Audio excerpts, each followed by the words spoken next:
Where in the world am I? I'm in San Diego today. Hi there, I'm Dr. Mary Travel Best, coming to you from a recent trip to South Korea. Now sharing my best travel ideas. I'm about to launch on a 90-day trip around the world. Listener story spotlight. I'm going to tell you about a friend and a listener named Lois who recently went to Hawaii.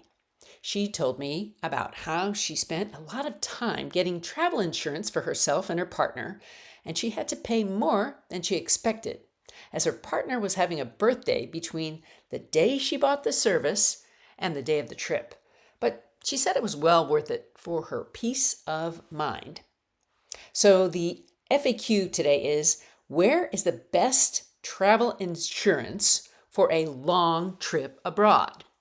And I'll start by saying I don't buy travel insurance, but I know a lot of people do, and it does make sense for many travelers. So I'm going to give you a few ideas. First, start with a neutral comparison engine, and you can see this in the show notes. So one place is Squaremouth. So you can go comprehensive or medical only to see apples to apples pricing. And again, I've got the link in the show notes. This lets you price 30-day single trip plans from dozens of underwriters side by side, and then click through to the policy certificate in one step. Now, a second one is Insure My Trip. It's basically the same data feed as Squaremouth, but different sort logic. And that gives you consumer written claim reviews, plus AM Best financial ratings right in the results grid. And lastly, travelinsurance.com. This pulls quotes from some insurers that don't feed aggregators like Alliance higher tier plans and lists AM Best scores. Take a skeptical check. All three make a commission. None of them has every carrier, so run your trip through at least 2 engines and see if the so-called cheapest plan really is. So then you can cross-reference with an independent ranking list. U.S. News Best Travel Insurance Companies 2025 ranks plans by coverage and claim paying history, not advertising spend. It's a fast way to see which names consistently show up in the top tier. Then you can find out what other solo women say. SoloTravelerWorld.com keeps an updated best travel insurance for solo travelers guide that spells out what to look for if you're traveling alone, single supplement benefits, harassment coverage, 24-hour crisis lines. And then AbsolutelyLucy.com lays out 5 red flags that matter disproportionately to women, like personal assault medical limits, emergency contraception exclusions. So read these before you fall for the glossy Instagram ads that treat female friendly as a slogan. Next, you should kick the tires on the insurer's own site. If the plan looks good in a marketplace, open the policy certificate directly on the carrier's website, like World Nomads or Safety Wing, Alliance, IMG, etc. World Nomads publishes unfiltered claim reviews, which could be useful for sniffing out chronic payout delays.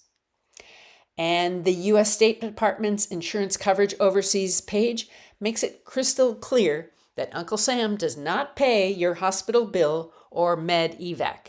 It also links to the embassy medical resources for every country, which tells you how far the nearest trauma center is from your trekking trail. You should also double check your credit card benefits. Some cards you might have in your wallet could cover trip delay, baggage loss, or secondary car rental insurance. The points guy keeps a running tally of cards whose built-in coverage is worth something and where the gaps are. So to use these resources efficiently, quote your exact dates. Don't round your trip to a calendar month, so excess days will add cost. Filter for medical and evac first. Those are the 2 benefits that can bankrupt you. Ignore marketing buzzwords like explorer or adventure until you've opened the PDF certificate and searched for the activity you actually plan to do. Run your final 4 shortlist past recent claim reviews to see if the carrier ghosted people during COVID or the Israeli Gaza cancellations, and then purchase directly from the insurer once you've chosen. That avoids aggregator change fees if you need to modify dates. Stay curious, question every top 10 list's methodology, and you'll land the coverage that fits your risk profile, nothing more and nothing less. Now let's talk about a confidence challenge, right? 3 things. You got to have a neighborhood selection, you want daylight itineraries, and you want scam avoidance. So those are 3 things that you want on your trip. Select walkable neighborhoods with public transportation nearby if you don't drive, and read reviews on Airbnb website before you select a accommodation. So when you're booking a flight or train, be sure it arrives at a daylight time, which can differ in winter months. If it comes in after dark, it will be more of a challenge for you. And to avoid scams, be cautious when choosing passwords, logging out of websites, and making online purchases. These are very typical scams. If you are suspicious, you may be right to avoid that vendor and choose another. Don't look like a target either. So if you like today's confidence challenge, you might want to read chapter 1 of my book that dives deeper, and you'll see a link in the description. You can find it on the website, 5stepstosolotravel.com, or you'll find the series on Amazon. Now, today's destination, let's get to South Korea. I visited South Korea last month. I landed at Seoul's Incheon Airport. My Korean pronunciation is not good, so please understand that I'm not that good at the Korean language. I was excited, though, to see the city through the eyes of my friend Chris. I was whisked away to a hot pot dinner, then taken to the French neighborhood in Seoul, where I rested for the night. The next morning, I drove south to visit a town about 2 hours away and stayed in Wolbong-ro in Seobuk-gu, near Seongjeong. So what is South Korea? Well, it's about the size of the state of Virginia. And you could also compare it to the size of the country of Hungary. So if you took the size of the entire peninsula, you would say it's the same size as Minnesota or the country of Great Britain. Now, I was only there for a few days, but during this time, I was able to see a lot of Seoul and explore some places to share with you. For example, the Seoul Noryanglang Fisheries wholesale market is 5 stories tall and open to the public for free.